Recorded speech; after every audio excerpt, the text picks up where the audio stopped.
여러분 안녕하세요. 반갑습니다. 롤피디입니다. 지난 시간에 이어서 오늘도 존 워커 두 번째 시간으로 돌아왔습니다. 좋아요.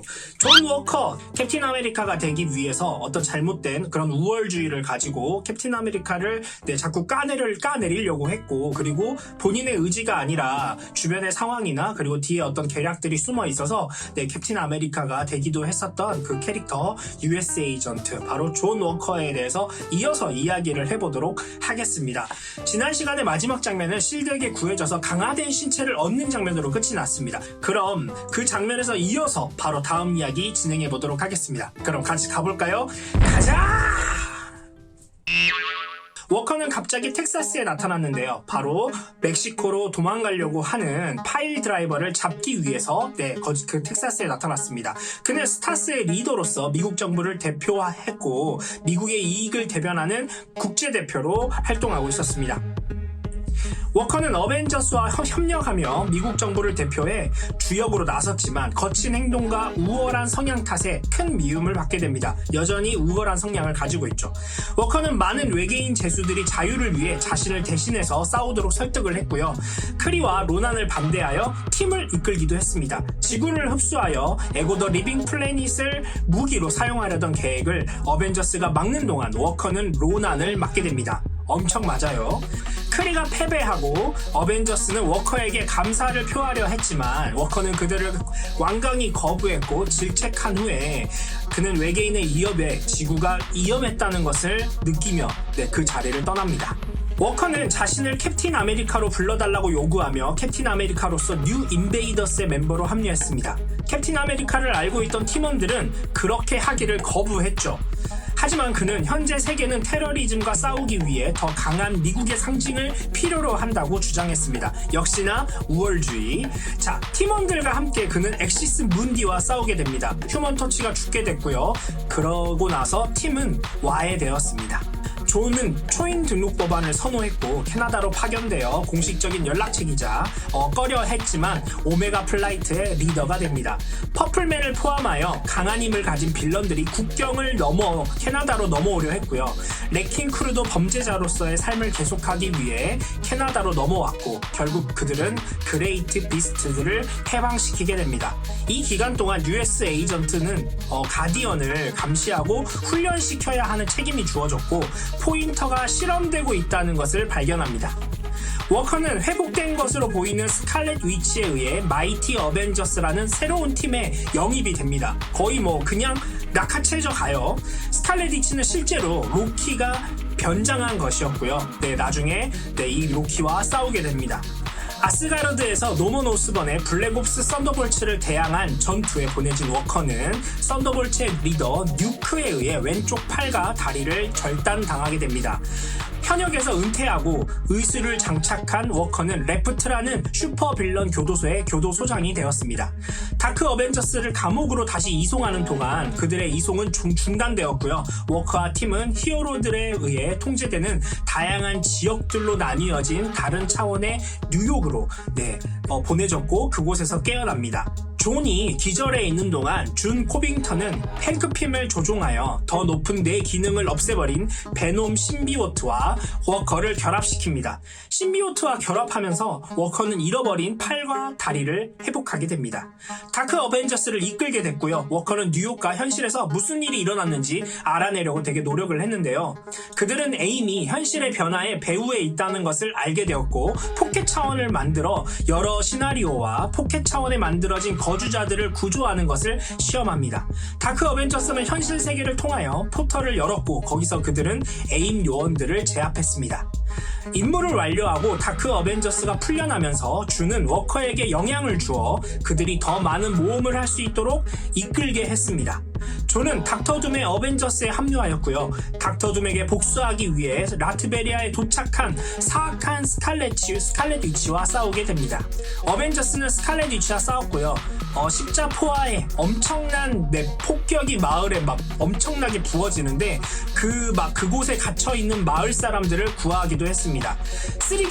3D맨은 스칼렛 위치를 잡아서 그녀의 능력을 되돌려주려 닥터 둠이 특별히 만든 기계로 스칼렛 위치를 데려갔습니다.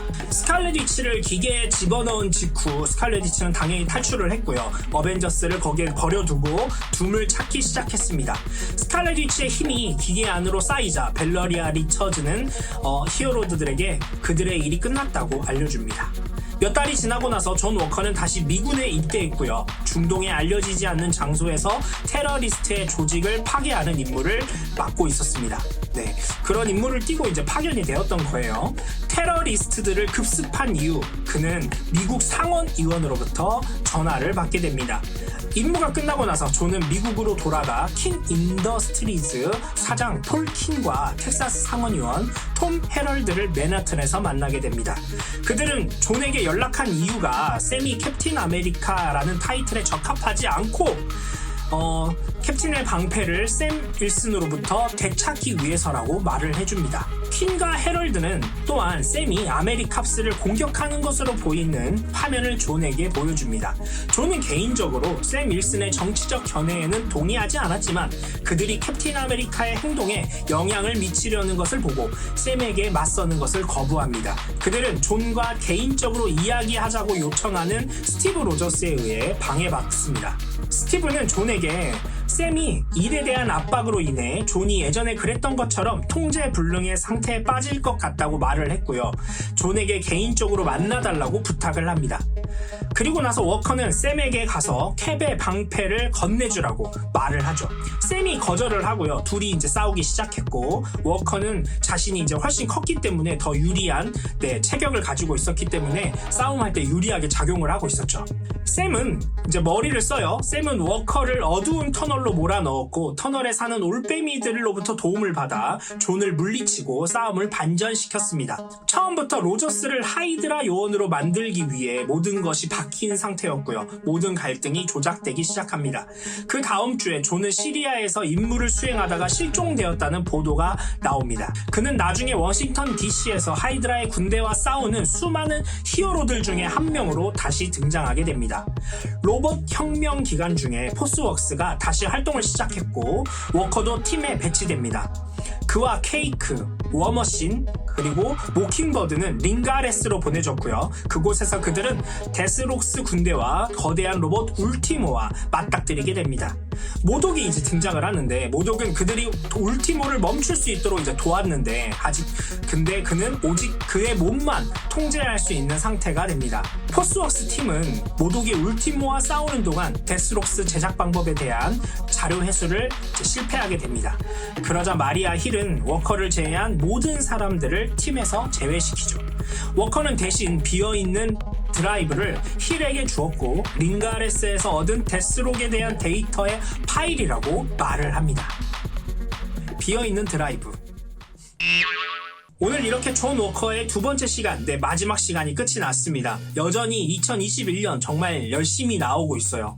또 US 에이전트라는 또 코믹스 두 번째 볼륨 2가 시작이 되면서 완전 주인공으로 활약을 하고 있습니다. 사실 이 존 워커의 과거가 이제야 드러나고 있는 거예요. 그래서 존 워커가 어떤 캐릭터인지, 어떤 생각을 하고 있는지, 왜 이 사람이 이렇게 우월한 미국 중심의 사람인지에 대한 이야기들이 지금 조금씩 그려지고 있습니다.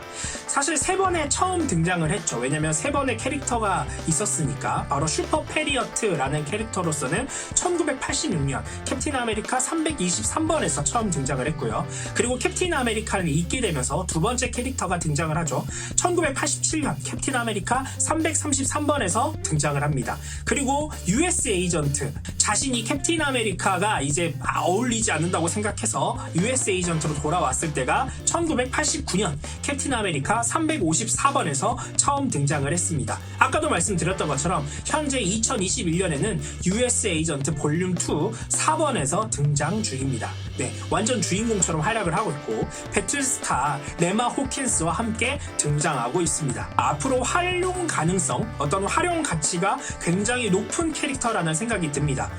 그리고 US 에이전트로서 엄청난 많은 활약을 했었고 또 다양한 팀에서 이제 합류하여 활동을 했기 때문에 엄청난 많은 캐릭터와 엮여있는 캐릭터이기도 하고요. 네, 쉽게 뭔가 없어지지 않을 캐릭터라는 생각이 듭니다. 다음 시간에도 팔콘 앤 윈터 솔저에 등장하는 캐릭터로 여러분들을 찾아오도록 할 텐데요. 어떤 캐릭터를 가져올지 조금만 더 기대해 주시면 감사하겠습니다. 오늘 영상도 봐주셔서 감사하고요. 이 영상을 보시는 모든 분들이 행복하셨으면 좋겠습니다. 사랑합니다. 지금까지 롤피디였고요. 다음 시간에 또 다른 영상으로 찾아오도록 하겠습니다. 여러분 안녕.